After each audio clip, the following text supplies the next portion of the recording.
Here and Now, the program featuring the news and interests of the African American community. Here's your host, Sandra Bookman. Coming up, the impact of Medicaid cuts that may jeopardize care for millions of New Yorkers. How One Brooklyn Health plans to address that challenge. Also ahead, the multi-million-dollar investment that's helping the Queens Museum expand its reach, including building the borough's first children's museum. The House That Newark Built, a documentary shining a spotlight on house music and its impact in New Jersey's largest city, and the 56th annual African American Day Parade. That's all ahead on Here and Now.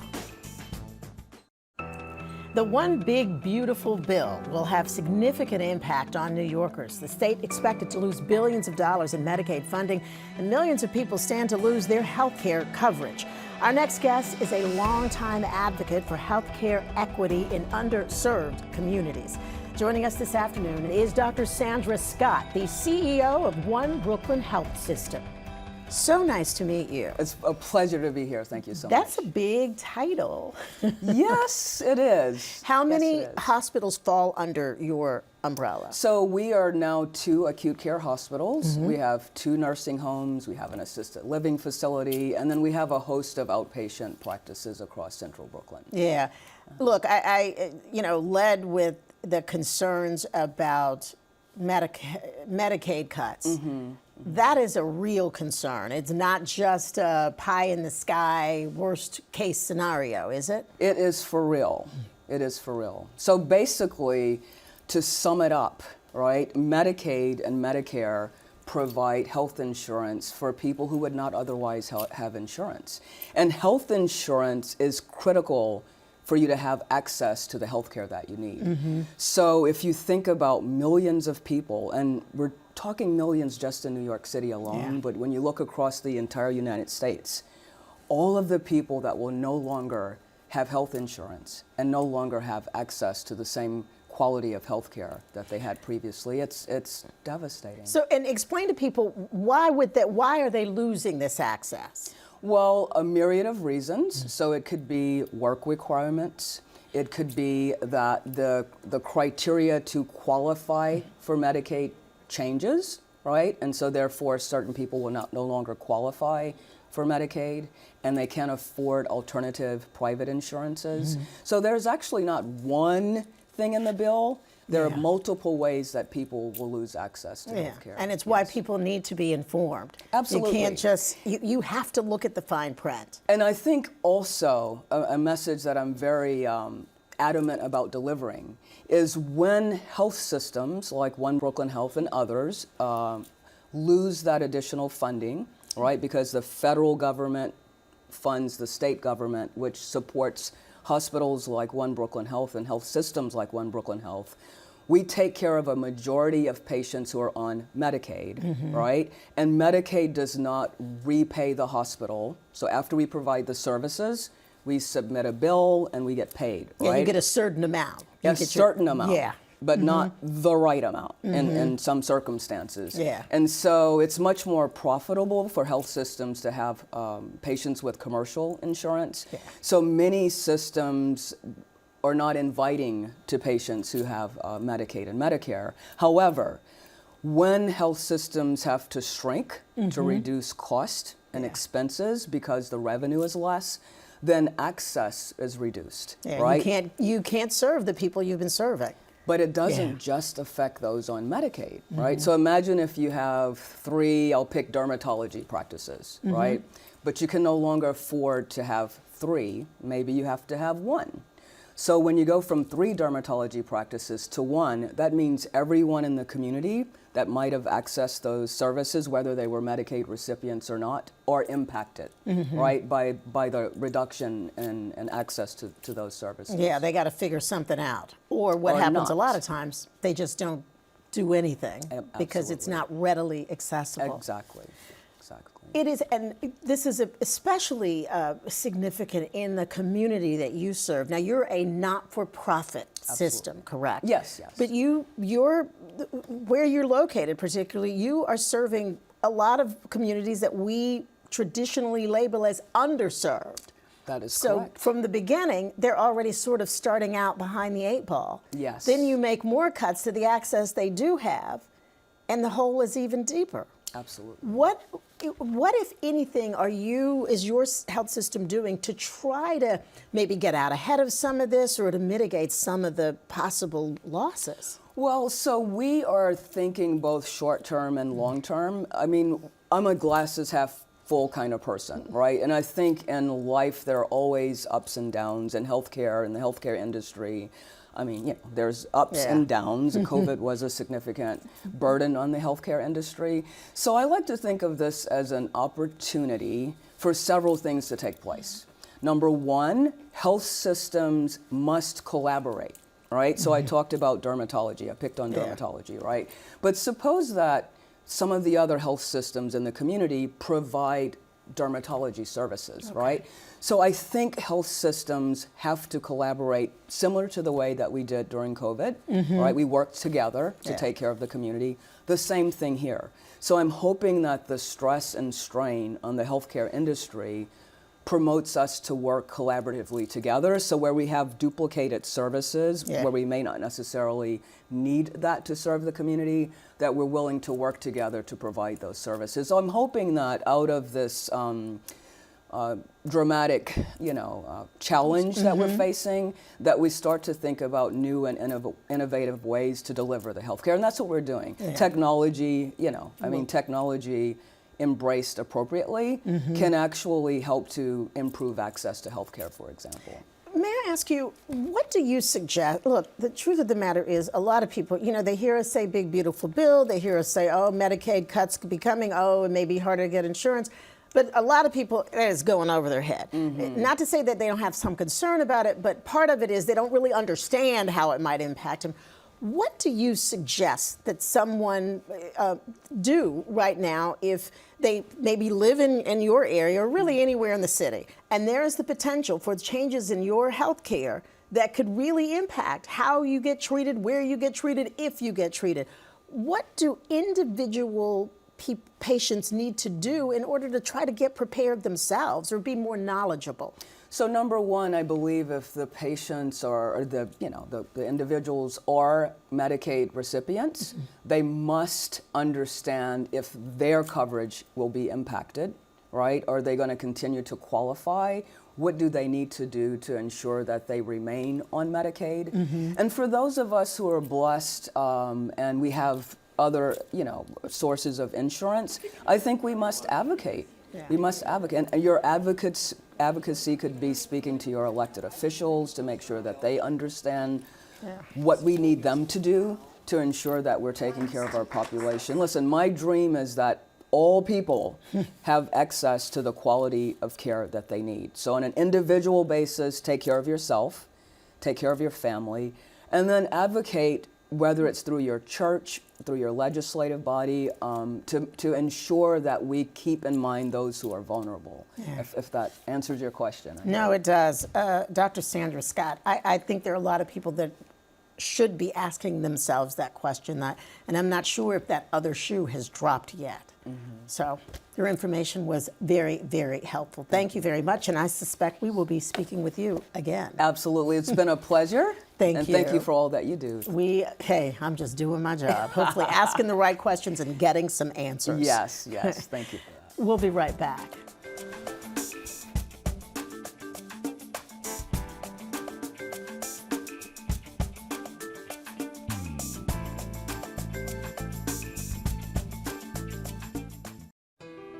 The Queens Museum in Flushing Meadows, Corona Park is one of New York City's hidden jewels. Since 1972, it has been a beacon in the city's most diverse borough, prized for both its collections and its culture.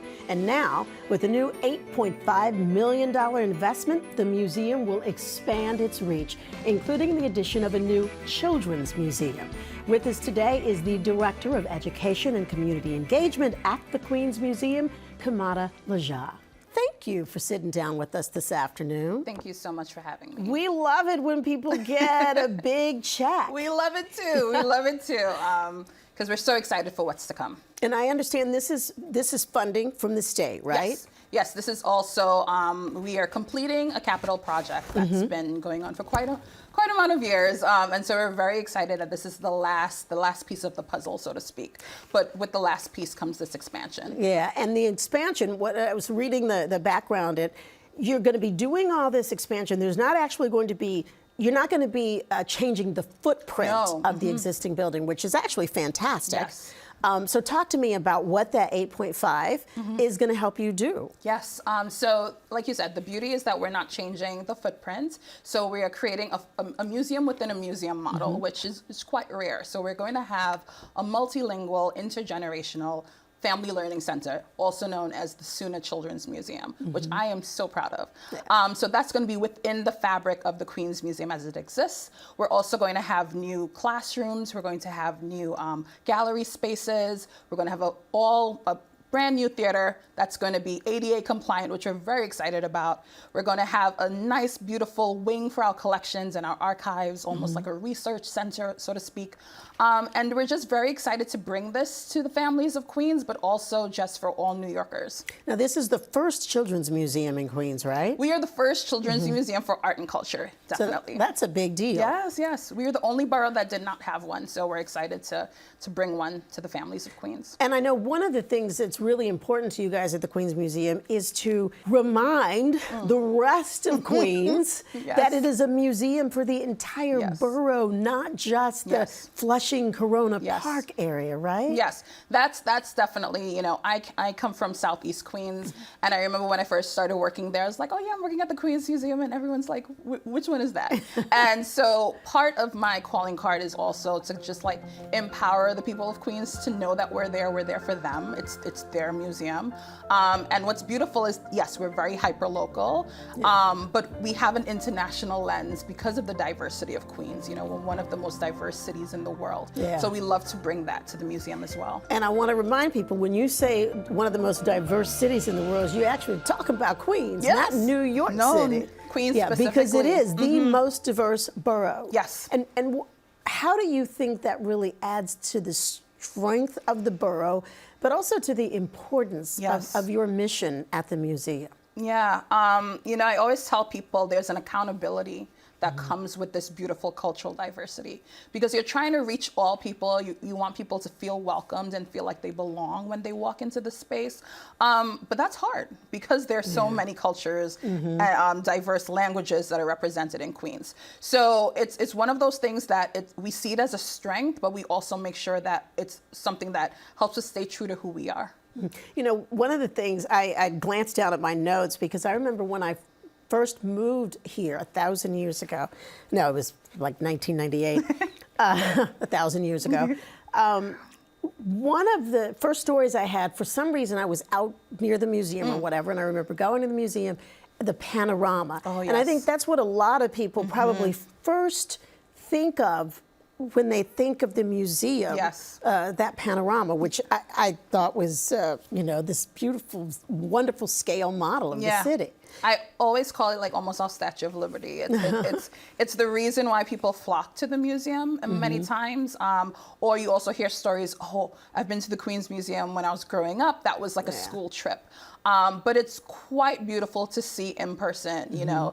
I am so used to being there that sometimes when I walk in there, it still takes my breath away. But I think, but what you guys really want is for people to come after that school trip. 100%.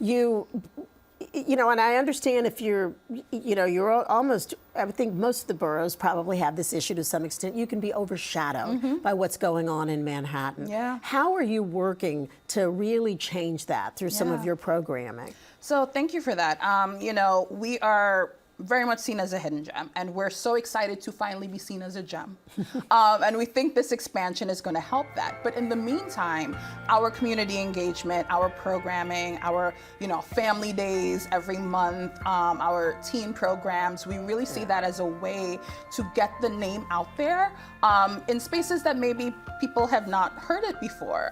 Because like you mentioned, a lot of people went on that school trip many, many moons ago, but maybe they have not returned, or you see them returning with their families. So we really see Queens Museum becoming this destination to where it's very intergenerational. Having this museum within a museum model is definitely going to be something where you come and you stay for a while, because your kiddos are going to be in the Children's Museum doing things, and then you're also going to be in different areas enjoying yourself as well. We are also building a dedicated space for older adults and seniors. So that is also going to be coming as well. And I also wanted to hear a little bit more about the Queens Teens Institute for Art and Social Justice. Yes. That is my baby. That's my legacy song at the Queens Museum. It was inspired in 2020 by our young people who were in programs at the time. You know, we were going through a pandemic. We were going through a social uprising, if you will. George Floyd. We saw George Floyd, and we saw what happened there. And many of our young people had questions, and they weren't in school at the time because it was the pandemic, and maybe these conversations weren't happening at home. So they were looking for a space to be able to feel and to think. And so I came up with this idea of having a brave space for our young people to be able to ask questions, and using art as the funnel. So we're using visual arts, performance art, and the written word, and how that intersects with social justice, how that intersects with activism. And so we're going to be celebrating our 5-year anniversary already next year, and we're going to be recruiting for our 4th cohort this fall. Now, you know, there are people that will say, well, you know, that's not what a museum is about. It's, you know, you come, you look at the art, and you marvel at it, and you go home. That's not the way you guys see it at the Queens Museum. No, we understand that we are the living room for some people. We are, you know, a second home for many people, and folks spend a lot of time there. So yes, the art, it brings you what's happening in the galleries, but we see it as a space where we could really activate platforms for conversations to happen. And it's not that we are, you know, navigating the conversations to be a certain way. We just want to have opportunities. And I think that's what QTI, as I affectionately call it, that's what it is. It's a leadership institute for our young people to be able to challenge themselves with their art, but also with professional development, with community service. And this is a 7-day-a-week endeavor. Yes, right? This is all of our programs. You know, I walk in and I see our impact every day, because we see the different programs we have, whether it's schools, our adult and senior programs. We have a New Yorkers program, which is for new arrivals who've come to New York to have intentional community, our teen programming, our art access programs on the weekends. So it's every day we're doing something that's rooted in community. And how are you getting the word out to the rest of Queens that this is your museum too? So we have a wonderful communications team, but you know, community partnerships play a big role. We don't do it alone. We very much work with different cultural organizations as well. So that also helps us get the word out there. But I think, especially with this expansion coming, you know, the eyes are on us a little bit, which we like. We're welcoming it in a very big way, because we're looking forward to what's coming in the next couple of years. I think it's going to be great. And when are we hoping to see the you know, this beautiful new Children's Museum? Yes, so we're saying early 2028. But the great thing is that we're not closing, so to speak. So we will have a lot of play testing and prototyping of what's going to be the exhibitions and the programming that will be in the Children's Museum starting next year. So we're very excited to welcome families now, and then they get to really reap the benefits when we reopen in 2028. It sounds like a fantastic project, which means we have to come out and visit. Yes, please. and let folks see it before they go and see it for themselves. Yes. Kamada Lajat, thank you so much for sitting down with us. And I want to send folks to queensmuseum.org. There they can find a listing of the programs, hours, and days and everything. Yes. Thank you so much. And we are definitely going to see you again. Thank you. All right. We'll be right back.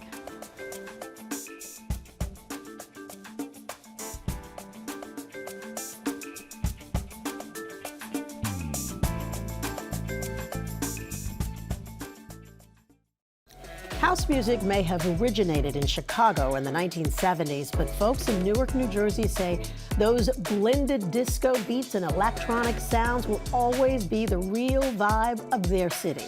Eyewitness News photographer Angelo Martin gives us a look at how house music has impacted the culture of Brick City in the past and present in his documentary, The House That Newark Built. Take a look.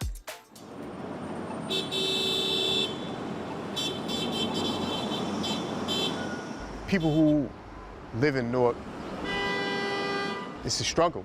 A lot of people are struggling in Newark. We come out, we dance. We just want to lose a part of that struggle.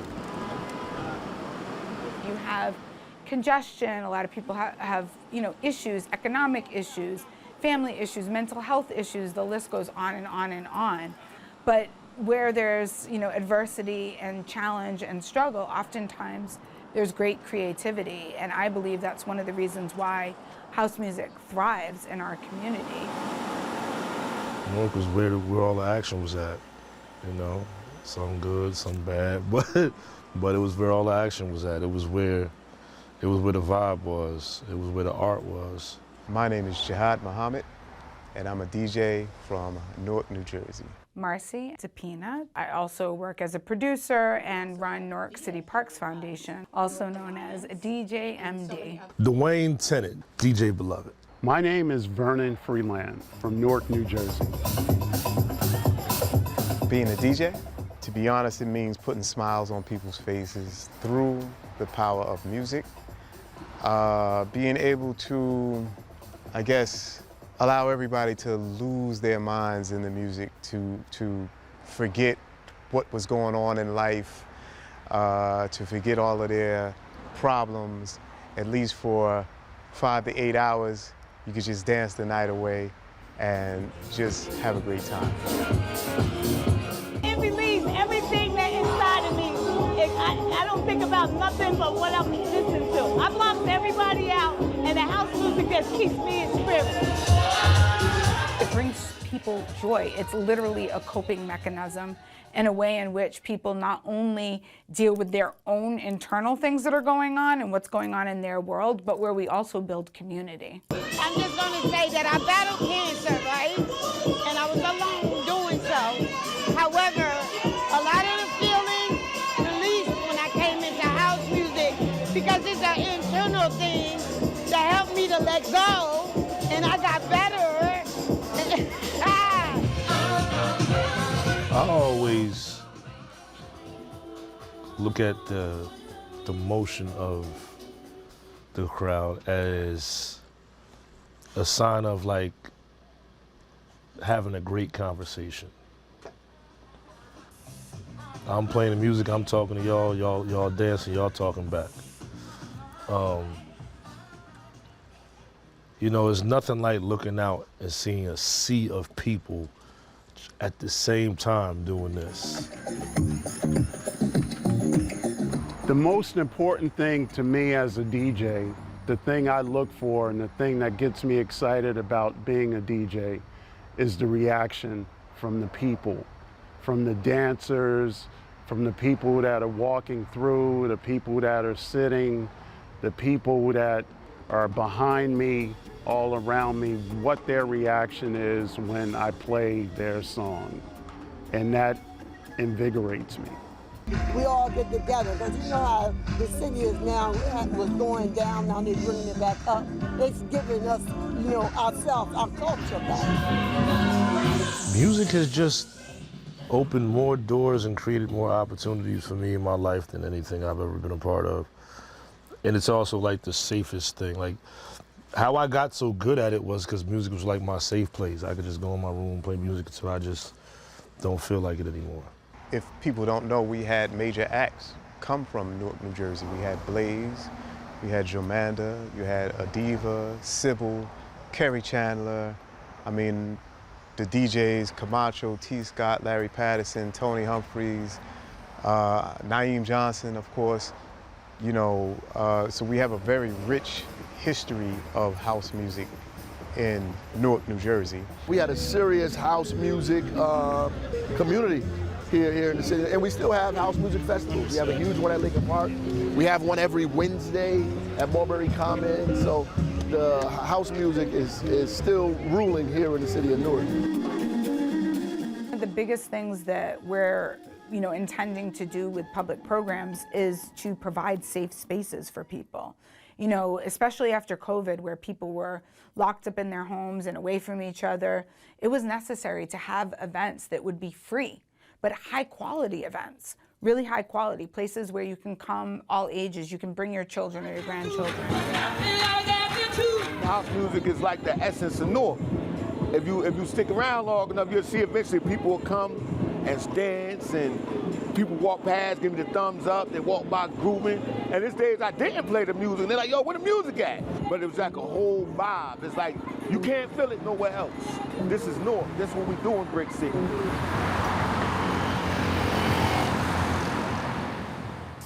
Sandra Bookman and Here and Now will be right back. Our guest today is credited with keeping the house music festivals going in Newark.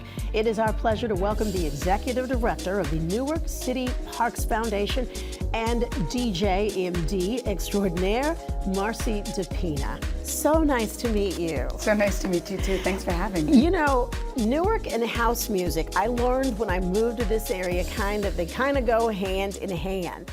And in fact, folks from Newark have argued with me that no, it didn't start in Chicago, it started in Newark, and because they really claimed it. What is it about house music that really sort of represents the soul of Newark? Wow, well, I mean, definitely house music is living in the city of Newark, New Jersey. And as you said, some might think it was born there. I think creativity is just a natural thing in the city. I always say there must be something in the water because music has been just historically, the rhythms of the city have been evolving over time and evolving into house music, from jazz into hip hop, and house music just has continued to grow and grow and grow. But you have, managed to build a summer program, on house music. And as a DJ, I know you've worked in all forms. Yes. You've really sort of across the African diaspora, if you will. So when you say music is music is music, you kind of know what you're talking about. I do, yeah. And for me, Newark is a place where jazz as we know was a staple. From there, you had this evolution into house music. And when you look at what grooves and moves in the city, house music is the key ingredient for all of the events. As a DJ, as a producer, as a promoter, anytime that there is house music involved, you can guarantee that you're going to get a good crowd and people are going to have a good time. And why do you think that is? What is it? What is particular about that beat, that groove that makes people, I guess, feel it? I think that's just it. I think that people feel it. House music is something that, the beat, the deep rhythm, the bass, the drums, you really feel it in your soul. And people in Newark, they love to dance. Footwork is a big deal, right? Move those feet, move your body. It is a thing. So I think house music really, really describes, it's sort of what the city of Newark sounds like. If you could picture what all these people sound like, it's house music. A little bit of fun, a little bit of blues, a little bit of celebration, gospel, tribal rhythms, drums, and of course something that's always going to make you groove. That's really the signature Newark sound. So as a DJ, I guess, is that infectious for you as well? Do you love DJing when you're playing house music, or is it better to be giving folks a mix when it comes to genres of music?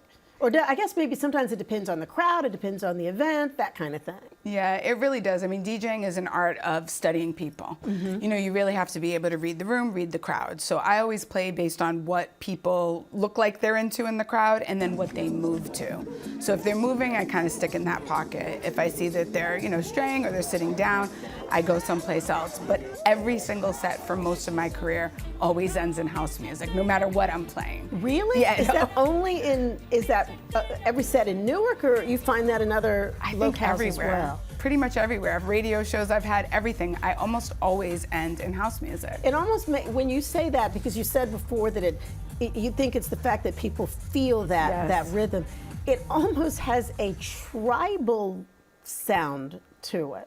Yes, Sandra, that's correct. Does that make sense? Yeah, that makes perfect sense. And as I said, I feel that house music is something that it really just, it speaks to you. It's a spiritual thing. It's not just some music that you hear in the background. I mean, it literally, you'll play house music and you'll see the head starts bobbing, the foot starts tapping, and before you know it, people's hips are moving, they're getting up and they're dancing. There's something about house music that really connects to people's spirits. And it's sort of, it touches on all the different emotions that we have. It's such a strong expression. And you don't have to necessarily dance, but you certainly can groove. Okay, now the great thing, we're so happy to have you here because you're going to be able to tell people about all of the wonderful house music events that are scheduled for Newark for the rest of the summer. I mean, there's a long list of them, but tell me about the After Work Wednesday Soul Music Project. Well, that's a very exciting event. I love this event. It's every Wednesday, July through August at Mulberry Commons. It happens from 5 to 9. Every week there's a different DJ that's there. We've got about 2,000 people outside jamming, and I'm actually going to be DJing along with my DJ partner, Tawana Forza La Familia.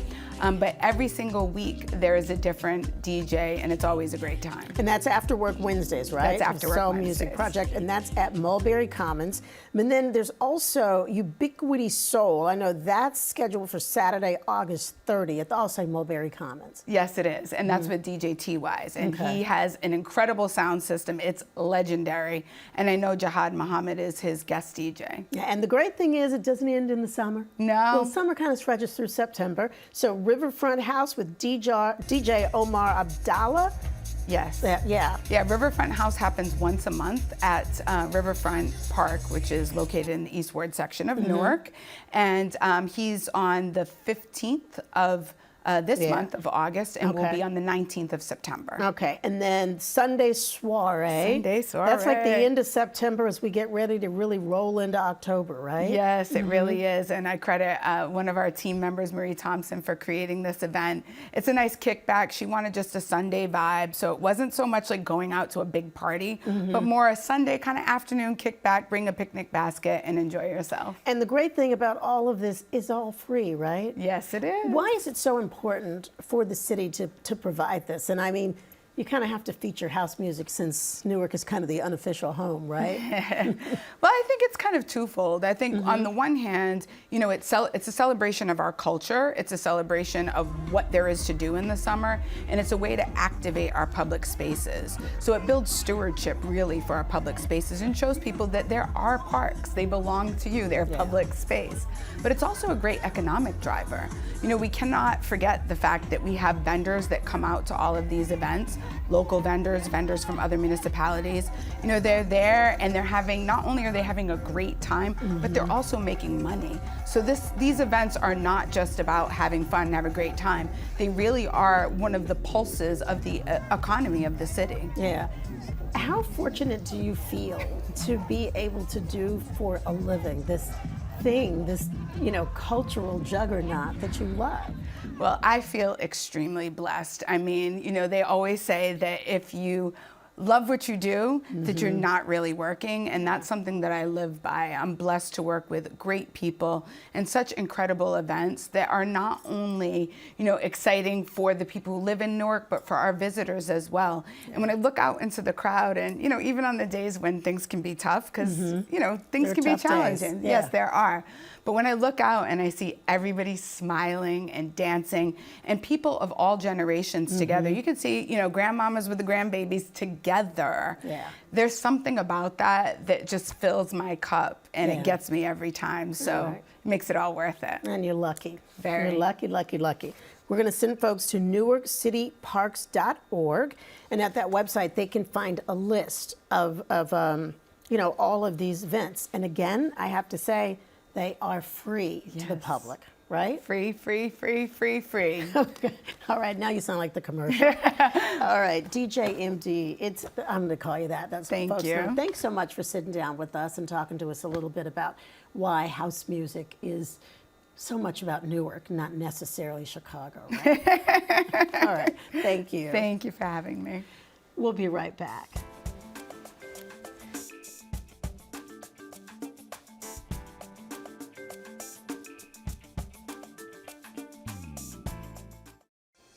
The 56th Annual African American Day Parade is a celebration of Black culture, heritage, and legacy.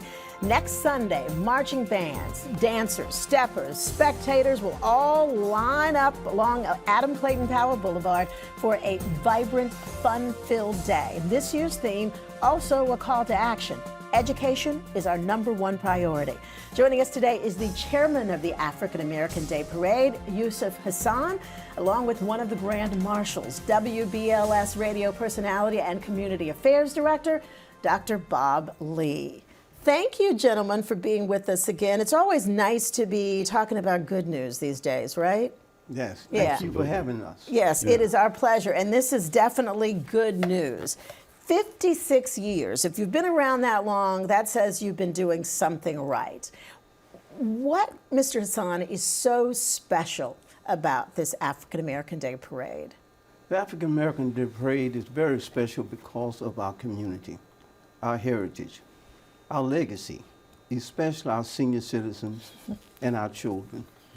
They have been through a lot in this lifetime, and certainly we want to make sure that this day is a day that lifts the spirits of our people and guide us to the next level in the future. So it's very special for me to continue this legacy of having this parade in Harlem. And how long have you been working with the parade? Since 1980, so I don't want to go too deep with that. Now, what are you telling me? 80 is too deep? But see, I've been with this parade a long time as a young man. And I've met all the Grand Marshals. I've met not only the Grand Marshals, but all the founders. And the latest founder that gave me this opportunity to serve now is the great Abe Snyder. He was the last founding member to live in the parade and the last chairman of the African American Day Parade. And do you still get because, you know, when you put together an event of this size, it's work. And most people will say the minute the current one is over, it's time to start putting the next one together. You still love it? I love it because I'm already thinking about next year. We know we're going to be discussing businesses next year.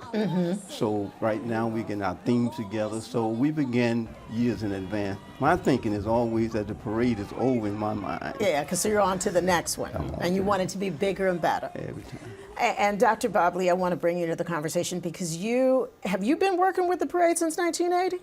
I think so. Yeah. I think so. You've been Abe around Snyder, for a while, Hal too. Jackson. That's right. Hal Jackson always had a big red tent out there, and I worked dually with the programming department and the promotions department from WBLS, and so we would lace the whole place with the WBLS T-shirts and hats, and I would help Hal and Debbie Jackson with the broadcast. I'll bring all the dignitaries over to them.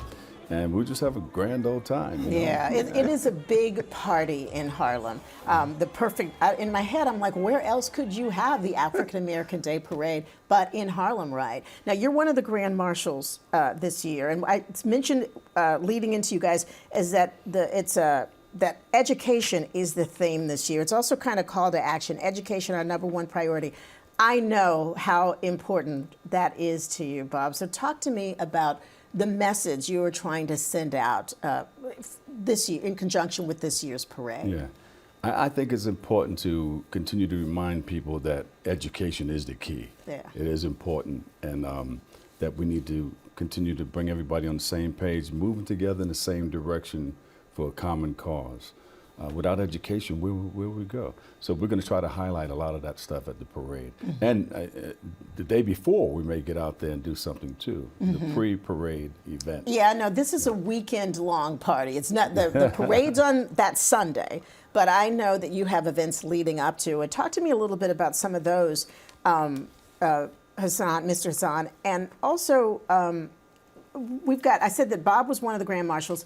I am fortunate enough to be one of the Grand Marshals as well. So I'm excited to be joining you this year. Tell me who some of the other folks are and some of the other things that you have lined up, because you've got like 10,000 participants in this parade. Correct. And I think it's important for us to know that we are honoring some great Grand Marshals We have Martin Lavelli coming in from Grambling State University. We have Tony Allen from Delaware State University. We have our leader over at the Medgar Evers College. She's coming in, as well as yourself and Bob, which is great leaders in the community with education as well. Because education is more about not just academics alone. It's about community education. And the work that both of you do is very, very important so the community can trust when we hear information from our leaders in this field you're in. Yeah, we talk about trusted sources. And now Saturday is just our third year of having our Get Involved literacy, health, and cultural event. And it's gonna be great this year. As usual, we have some great panelists that's gonna be out there. We're gonna make sure our children get some literacy education, books, giveaways, and all those things for our little children.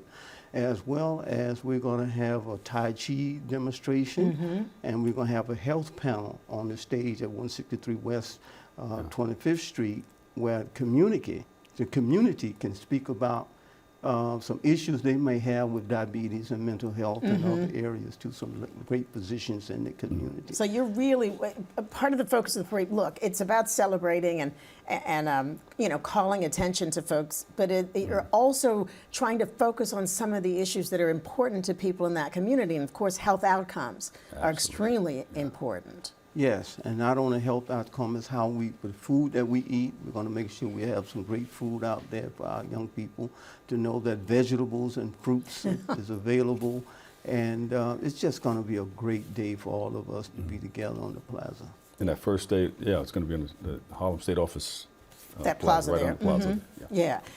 Bob, what would you say to folks that maybe who have never, they know about the parade, never perhaps can't come out on that Saturday? What do you think is important about being, you know, lining that parade route and supporting a lot of the young people that are involved as well, and some of the, I know there's the bands, and I said the steppers.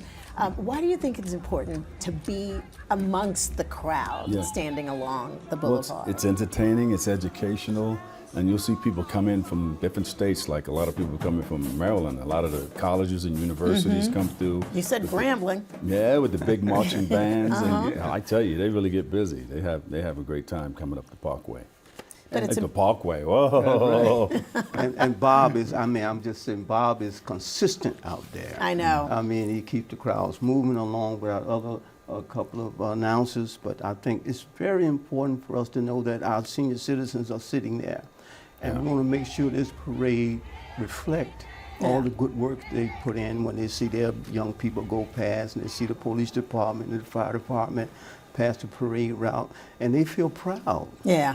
That they've done something good in their lives. And it's their community. Yeah. That's right. So, before I let you go, because of course one of the questions that comes up to me is how you're able to do this. Do you guys need donations? You need help getting all this together every year? Oh, yes. We have a small team, but I think the smaller the team is better for us to work, because I think we work together, but we does need donations because we have a educational grant that we give to not only our students, but we have a grant that we give to our teachers in the public school system that will help them get supplies for the children. And I can send people to AfricanAmericanDayParade.org, and they can find out there how to make those donations, Donate right? to the donation button and just donate to the African American Day Parade. And what you need volunteers.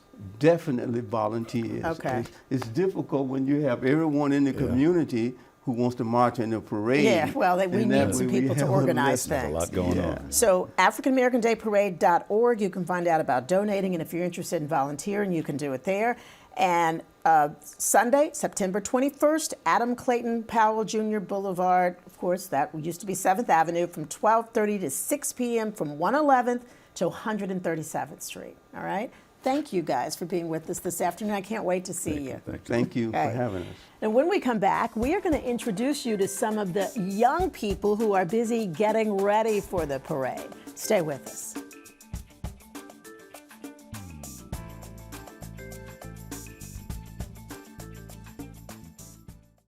The countdown to the 56th annual African American Parade has begun. It is, of course, a showcase for the best and brightest in the community.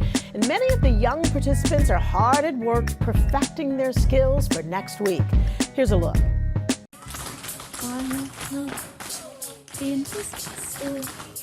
Hey everybody, I'm here with Soul Talk Youth Tap Company, and we're bringing our talents to the African American Day Parade pre-show. We'll see y'all there. Let's go.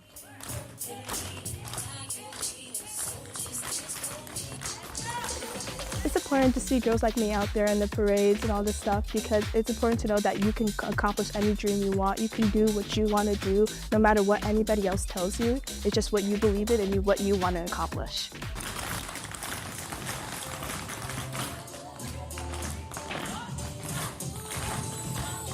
When we do the Mary J. Broadcast, I hope the reactions like, oh my gosh, I love it so much, because it's going to connect to more people who are older because it's an older song, and then it's still going to connect to the young kids because they're going to see the tapping and all the cool sounds we're making, all the cool movements and moves we make with our mouths. Like, it's all like one big, oh, that's amazing.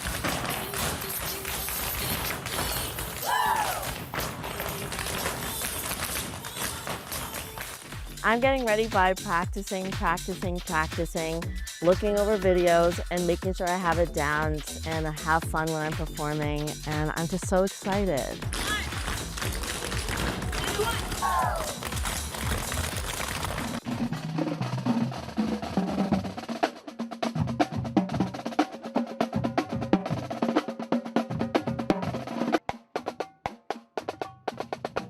My name is George Paul. I'm the director of New Beginners Drum and Bugle Corps. We work so hard for this parade that we have at least 10 selections that we can go down the line and run back and forth. And oh my goodness! And most of the music are the kids and the members help arrange.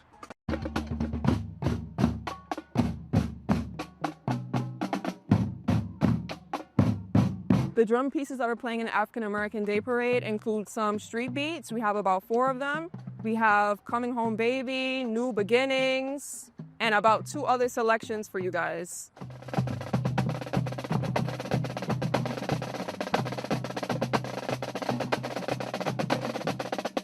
I think that when the kids, the middle girls and boys see us on Adam Clayton Power Boulevard, that it's going to be very inspiring would be the first word I would use, and inclusive and engaging. I know whenever people of our culture get a little music, a little dancing, we have the best of times. New Beginnings has been practicing for about a month now for the African American Day Parade. And so now, once we finally finish practicing, we can finally march in the parade and we can play our part, have fun, be exciting. It's important and exciting to be in the African American Day Parade because in that parade we show the youth on how exciting it is to drum and then like show our heritage for that parade. And this can like inspire other young people. So like, hey, I want to do that too. So they'll start drumming. We just have a lot of drummers in New York City, which is awesome. We're like the best band out here in New York City. No one else is better than us. We're the best in Harlem right now.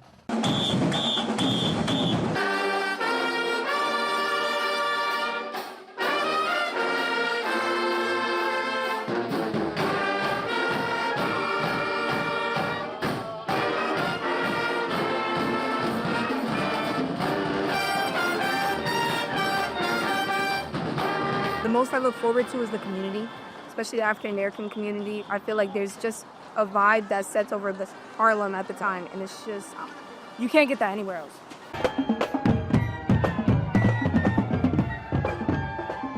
We've been rehearsing since the summer.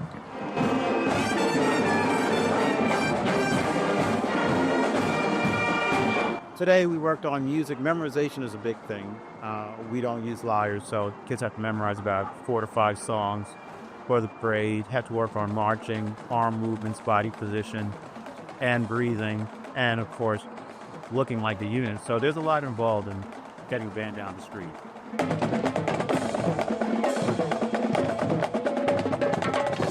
I love to see from a distance the other bands and other performances. But especially, I really love the vibe that goes on in that parade. I feel like it's such a sense of community, of coming together and loving our own culture and our own way of life.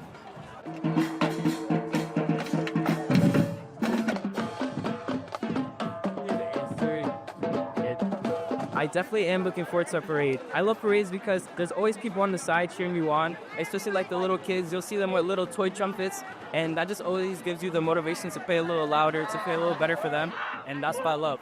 I've been playing the trumpet since 3rd or 4th grade, and I'm in 11th grade, so yeah. The African American Day Parade, it takes place in Harlem, and like the heart of New York City, and you just see a bunch that looks like me. It's just fun learning about the culture, seeing all the people around hyping you up. It's an overall good time. Uniondale kids are the best. Talented, they're hardworking, and then that shows, their ability shows. Somebody who had to work hard to learn an instrument, I appreciate it.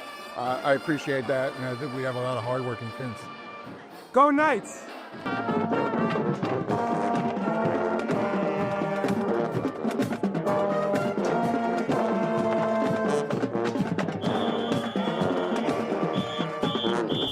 Thank you for joining us on Here and Now. If you missed any portion of today's show, you can watch at abc7ny.com/hereandnow or listen to our podcast wherever you subscribe. If you'd like to comment or share your story, email us at hereandnow@wabc.com or follow us on Facebook and Instagram. I'm Sandra Bookman. Enjoy the rest of your day.